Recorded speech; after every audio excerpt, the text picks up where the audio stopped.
సాధారణంగా ఒక వ్యక్తి జీవితం మీద ఈ పరిహారాల ప్రభావం ఎంతవరకు ఉంటుంది? ఎందుకంటే గత కొంతకాలంగా చూస్తే జాతకం చూసిన తర్వాత ఉద్యోగరీత్యా, వివాహరీత్యా లేదా సొంతింటిని నిర్మించుకునే ఆ విధానంలోనూ కొన్ని పరిహారాలు చెప్తున్నారు. ఈ పరిహారాలు పాటిస్తే మీరు అనుకున్నది జరుగుతుంది అన్న విధానం ఒకటి.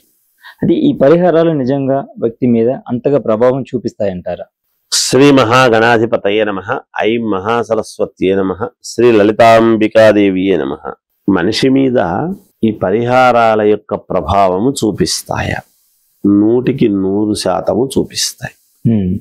ఎందుకు? మీకు మొట్టమొదట్లోనే ఇది అవును నిజమే కదా అనేటువంటి మాట చెప్తా. మనకు ఏలినాటి శని ప్రభావం మనిషి మీద వర్తిస్తుందా అని అనుకున్నప్పుడు, పరమేశ్వరుడంతటి వాడు చెట్టు తొర్రలు దాక్కున్నాడు కదా, నన్ను ఎలా పడతావో చూస్తాను అని. మరి పరమేశ్వరుడికే నువ్వు నీ అంతటి వాడు చెట్టు తొర్రలు దాక్కున్నాడంటే నేను పట్టబట్టే కదయా, నీకెందుకు ఆ కర్మ, లేకపోతే సింహాసనం మీద కూర్చోవలసిన వాడివి అని శనేశ్వరుడు అన్నాడు కదా, అవునా కాదా? మరి ఇక్కడ పరిహారాల ప్రభావం ఉందా లేదా? మొదట్లోనే ఎత్తిపోయింది. ఉందంటామా లేదంటామా? తప్పకుండా. కానీ పరిహారాలు చేసుకునేటువంటి విధానంలో కరెక్ట్ గా చేస్తున్నామా లేదా కదా? ఎవరికి లేవు సమస్యలు.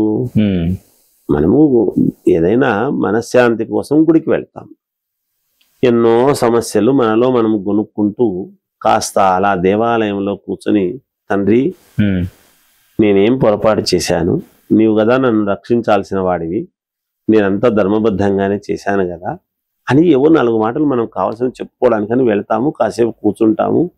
ఏదో భగవంతుడు విన్నాడో లేదో ఆయనకు చెప్పుకున్నాము అనేటువంటి తృప్తితో, ఆత్మతృప్తితో మనం వస్తాం ఇంటికి.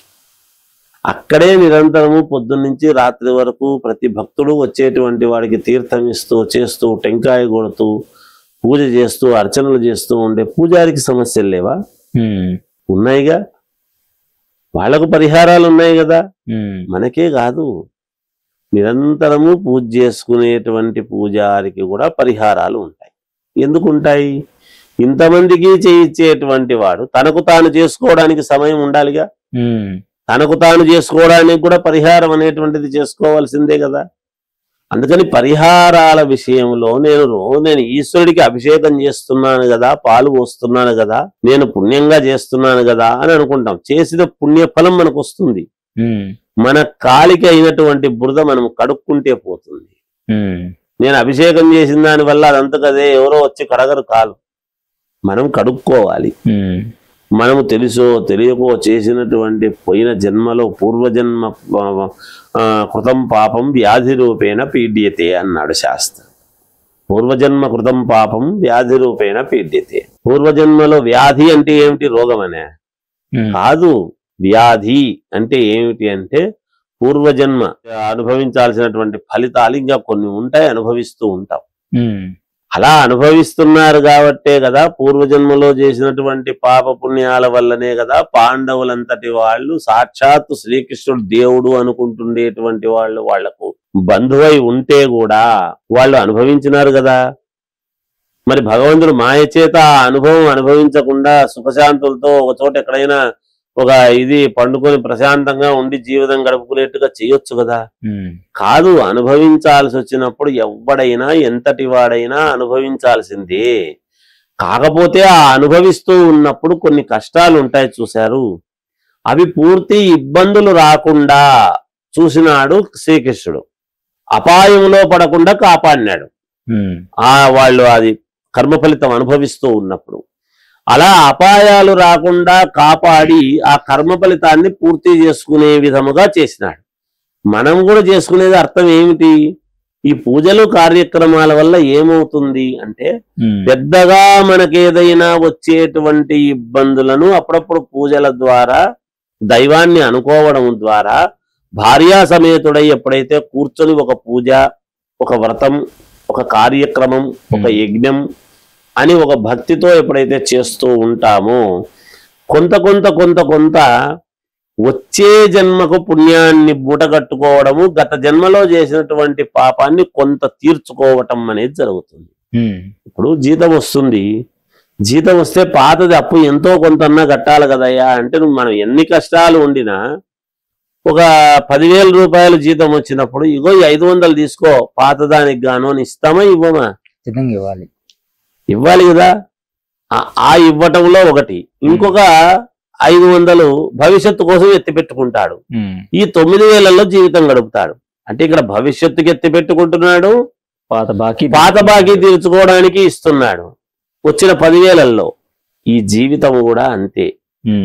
ఈ పూజలు పునస్కారాలు చేసుకునేటువంటివి ఏమిటికి అంటే, మన జాతకములో ఉండేటువంటి దోషాలు మనం సక్రమముగా నడవటానికి, మనం సరైనటువంటి మార్గములో వెళ్ళటానికి, కొన్ని పనులు అనుకున్నట్టు జరగటానికి మనము చేసుకుని ముందుకు వెళ్ళాలి. చేయించేటువంటి వాడిలో లోపం ఉంటే మనం ఏం చేయలేం. అర్థమైందా? ఇక్కడ మెయిన్ ప్రాబ్లం ఎక్కడొస్తుంది అంటే, మోకాలికి దెబ్బ తగిలితే ఎక్కడో అరికాల్లో మనం ఆయింట్మెంట్ రాస్తే ఎట్లుంటుందో అట్లుంటుంది. అలా ఉండకూడదు. అందుకని ఆ చేయించేటువంటి వాడిలో ఏదో దోషం ఉంటే మనం చెప్పలేము, కానీ చేసేది కరెక్ట్ గా పర్ఫెక్ట్ గా ఉన్నట్టు ఎప్పుడైతే మనం దాన్ని అనుసరించి చేస్తామో ఖచ్చితముగా 100% జరిగి తీరుతుంది అనడానికి మళ్ళీ మనకు పురాణాలే కారణం. ఏమిటి? ఉత్తరకామేష్టి యాగం చేస్తే పిల్లలు పుడతారా? పుట్టారుగా. యజ్ఞేశ్వరుడు వచ్చి యజ్ఞపాయసం ఇచ్చినాడు కదా. ఎందుకు చెప్పుకుంటున్నాం ఇవన్నీ? యజ్ఞము వలననే జరుగుతుంది సంస్కరింపబడటం అనేది. అందుకనే ప్రతి దాంట్లోనూ అగ్నిహోత్రుడు, మన శరీరంలో కూడా అగ్ని ఉంటుంది. అగ్ని లేదా? లోపల వేడి లేదా? ఉందిగా, లేకుండా లేదు కదా. పంచభూతాలలో ఒకటైనటువంటి అగ్ని, నీరు, అగ్ని, వాయువు, ఇవన్నీ మనలో కూడా ఉన్నాయి కదా. లోపల శ్వాస ఆడుతుందా లేదా? వాయువులనే కదా ఆడుతుంది. లోపల నీరు లేదా? శరీరంలో ఉందిగా. అగ్ని లేదా? ఉందిగా. వేడి ఉంది కదా. ఇవన్నీ ఉంటేనే కదా మనిషి బతుకుతున్నాడు.